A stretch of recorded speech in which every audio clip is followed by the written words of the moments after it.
So from time to time, we want to create a stippled effect, and that stippled effect is one that's perfect for things like snow. It might get used for clouds. I use it a lot when I'm creating different textures, and particularly in florals, there's lots of opportunities to do it. Now, when you look at a round brush or a flat brush, neither of those in their current format are suitable for this technique. So I need to show you how to adapt these brushes to become perfect for what the technique and the finish we want. So first thing I'm going to do is I'm just going to move that paint out of the way, but I'm going to use that in a second to show you how to load the brush when we've cut it. And what we're going to do is we're going to take a pair of scissors and one of our brushes. Now this is one from the set of 20. They're very inexpensive, so I really don't mind the fact that I'm actually going to cut this brush down. But I'm going to take about 2/3 of the bristles off. As I'm doing this, I'm trying to splay the bristles, but I'm also turning it as well.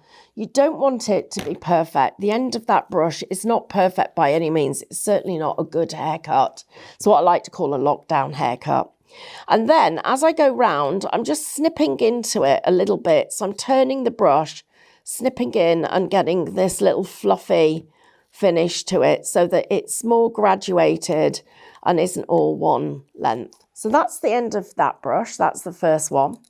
This is another brush. Now these are incredibly inexpensive, and these are ones that I would absolutely recommend. In fact, let me just show you how they come to you.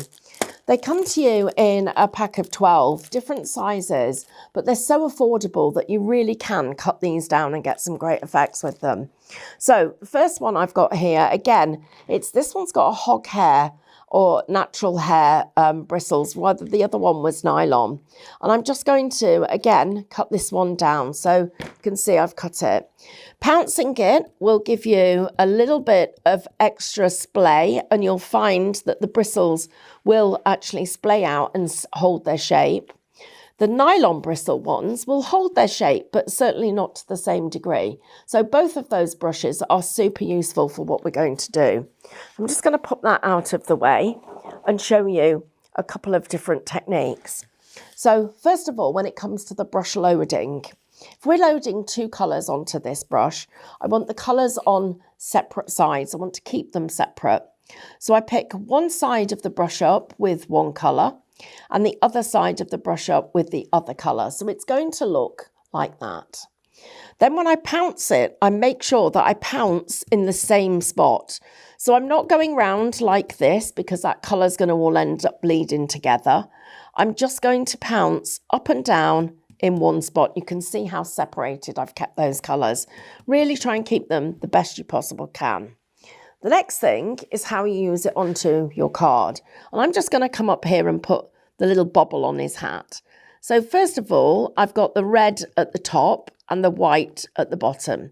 So I'm just getting that little bobble there, and you can see the little white top on the pom-pom. So it really looks quite effective. And then across here, I'm going to go with the white to the bottom. So I'm angling that brush just gently, and the red to the top. So I'm just letting that red go over the top there, and the white is going to come down the bottom.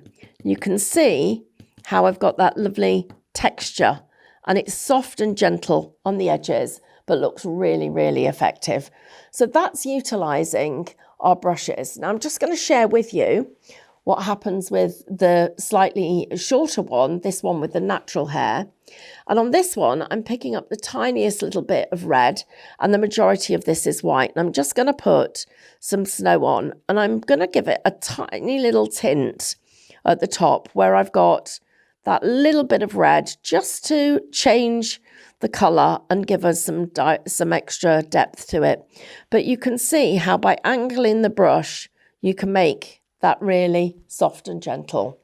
So both of these brushes have a place in our craft room, and both of them are my favourites to use. I probably use them every time I paint.